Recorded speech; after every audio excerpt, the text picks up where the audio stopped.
sounding nice. She is. She's sounding nice. That's how we clean off. It was actually the only reason we did that is because I had all the cypress needles. Need to clean them off from underneath the carport. I smell that funky smell again. I don't know what that is. It smells like firecrackers. It does. That's not good. So I don't know what firecrackers smell like. But what is up, everyone? We're back for another video. This is 2020, as you probably saw in the title.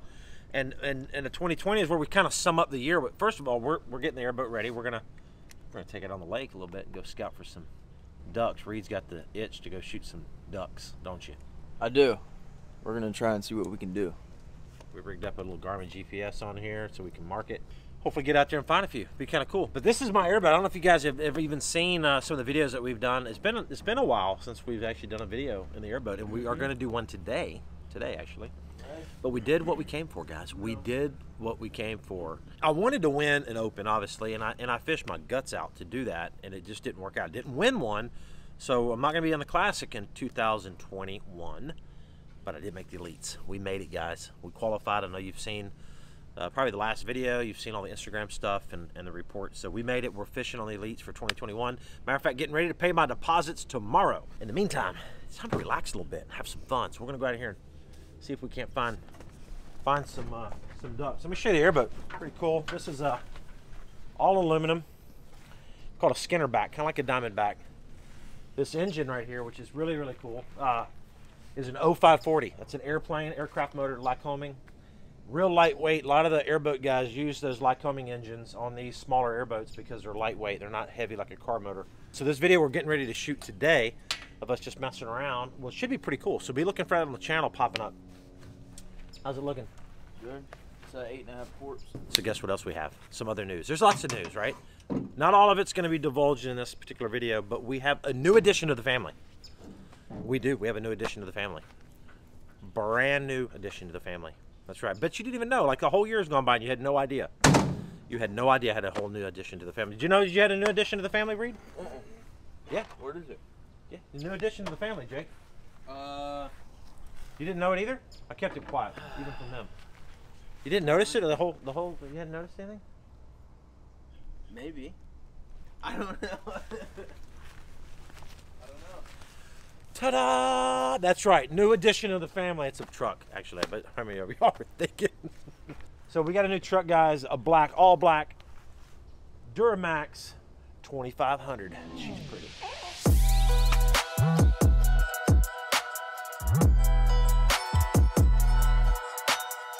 So, pretty cool truck. We're excited about tricking that one out. We still have the Trocar Battle Wagon. We haven't got rid of her yet. That's coming. What should we do to trick this one out? We want to obviously put a lift on it. We're going to put wheels on it, new tires. We're going to put all kind of stuff on it, right? Color scheme, we got to think about that. I have to do all this really quick. So I would love for you guys to drop some comments down below and let me know what should I do? What kind of bumpers should I do? If I should do steps, all the different things customized for a truck. Drop those comments down below. That would be super awesome for us to go through that, because we're going to start a build process here really, really soon. The guys at Deviate Motorsports in Palm Beach have partnered up with me, and we're going to go over there and have a meeting on all the things that we want to do, and I will bring those ideas to the table. Yeah. She's been a good one. She has been a good one. That's why I kept her so long. Like, everybody kept saying, hey, man, when are you going to get a new truck? And I'm like, this Chevy never has had a problem at all. Zero. And, you know, we've had it lifted. And I do have to give a shout out right now to BDS suspension, right? There's lots of choices on suspension. This is not a sales pitch, by the way. This is just truth. There's a lot of suspension choices out there, and I have been in some other people's trucks with different types of suspension or different brands, and it's not very smooth.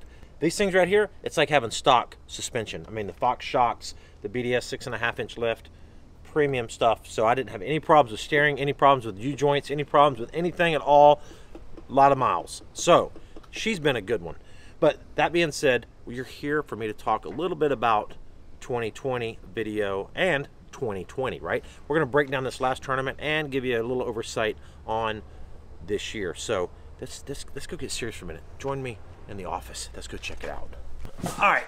So 2020, you know, we've done 8 of these actually this year.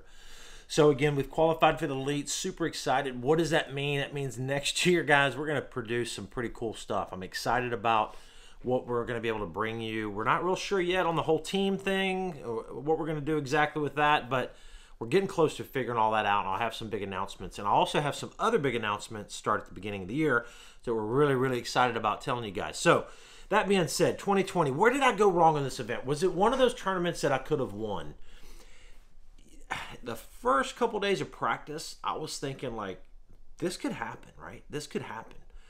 But then the cold front came in, the water temperature dropped about 7 or 8 degrees, the weather changed, it got really different, right? And so I was still catching them, but it was crazy that I didn't catch any of those big fish on those places. A lot of the places I fished in the tournament that you saw in those videos, they had multiple fish on them, like many schools, like 5, 6, 7, 8, 10 fish. And in practice, when I would catch one of those fish, it would be a 3 to 4 pound spotted bass, really big one. So in my mind, I'm thinking, well, there might be a whole bunch of 3 and 4 pound spots down there. Maybe the whole school's 3 or 4 pounds. So I'm not sure. I don't think that was necessarily the case. What I think was happening the first couple of days of practice, because A, those fish weren't pressured yet, right? Not a lot of people had found them and casted on top of them. B, they did a lot of generation those couple days because we had a lot of rain on Sunday. So the generation schedule was elevated, a lot of current running through the lake, and that kind of triggered those fish a little bit better. And what I'm thinking now is that out of that school of fish, right, and this might happen a lot, it's a good thing to kind of think about. There might be 10 or 12 fish there. There's a couple 3 and 4 pounders, right? Those are the dominant fish in the school.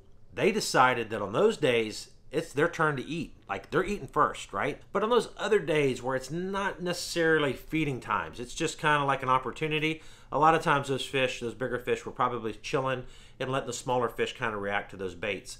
And the smaller fish are a little bit more aggressive, so I was hooking those smaller fish, and those bigger fish that had fed so heavily the first couple days probably weren't as aggressive. So what could I have done different? I'm not real sure. Maybe a bigger bait, getting down a little deeper, which I did on day 2. I switched up to a different jerk bait. I switched up to a deeper diving jerk bait, and I actually started catching a few more fish. I think it kind of made them react a little bit better. But that being said, it was a good tournament. I didn't expand on the largemouth bite there, and I know a lot of guys that have fished Lay Lake over the years would say to themselves, like, you have to figure out the largemouth. That's how you win tournaments on lake. And that would normally be the case, where it would be heavily concentrating on largemouth with an addition to catching some spots. But for me, with the cold front, right, and there's Florida strain largemouth in Lay Lake. Florida strain largemouth, that means they are from Florida. And if they're from Florida, cold fronts affect them. And a 7 or 8 degree temperature change is going to make those largemouth not bite that great. So it's going to turn it into, maybe you can get a couple bites a day, largemouth. But to be able to go out there and bust a good limit of them every single day, in my opinion, was a risky move, and I couldn't risk coming in with just a couple fish every day. So I focused on the spotted bass, which again was the right move. Now what was awesome is on day 2, the last day for me, it was a fun day. I mean, I'm so glad that that tournament ended the way that it did for me, because as you saw in some of the other tournaments, it was so frustrating, guys. Like I lost sleep. Like, it was tough. Like, didn't catch very many limits. It was just hard. But what was cool is that last day at Lay, I caught 40, and I caught them several different ways. I caught them jerking. I caught them on top water. I caught them in lay down trees. I caught them on chatterbaits in the grass, largemouth, by the way. So I mixed it up, and it was so cool to be able to get back to just fishing instincts, getting back to just running patterns, running what looks good, kind of fishing in conditions, and that's what I did. So I'm glad we ended it on a high note with just fishing free like that, right? I mean, that is to me important. So I'm looking forward to next year. We're going to start the year off here in Florida, and that's going to be good. Now, one thing that we've got coming on this next week, right here very soon, you're going to see on the channel, SMC Week. SMC Week is an awesome time for our videos.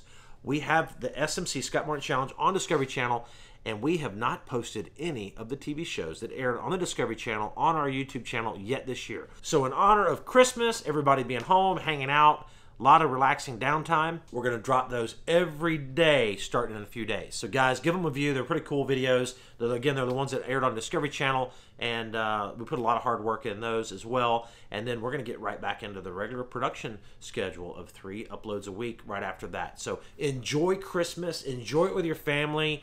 I know 2020 has been a tough year for many people, myself included. Just want to wish you guys a Merry Christmas and the remainder of this year to be awesome. And we are all looking forward to 2021. Thank you from the bottom of my heart for all the support. Do me a huge favor, guys. Love the video by liking it, sharing it, dropping some comments below. And I do need some good comments on that truck, though, for real. For real. Drop some comments. Now, thank you for everything. We will see you later. Bam!